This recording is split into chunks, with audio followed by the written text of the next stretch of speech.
C'est une piste qui inquiète de nombreux propriétaires, la refonte totale de la taxe foncière. Aujourd'hui basée sur des critères définis dans les années 70, elle pourrait varier en fonction des revenus.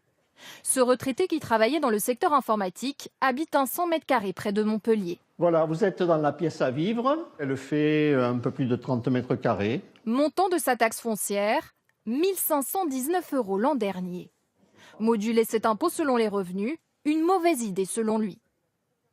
Au cours des quinquennats, des 3 derniers quinquennats, les réformes, ça a été souvent des coups de bâton. Et on est dans une tranche, effectivement, où les réformes, c'est plutôt un manque à gagner qu'une augmentation du pouvoir d'achat. Voilà. Oui. Aujourd'hui, la taxe foncière est calculée en fonction d'un taux d'imposition défini par les collectivités locales, mais aussi en fonction de la valeur locative du bien.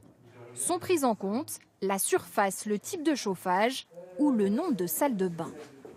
Prendre en compte les revenus, un danger selon ce représentant de propriétaire. On a un peu l'impression que ce gouvernement a un problème avec la propriété, dans ce cas qu'ils le disent, mais en tout cas concentrer encore davantage la fiscalité sur les propriétaires, qu'ils soient occupants ou pas, d'ailleurs ça concerne 60% des Français.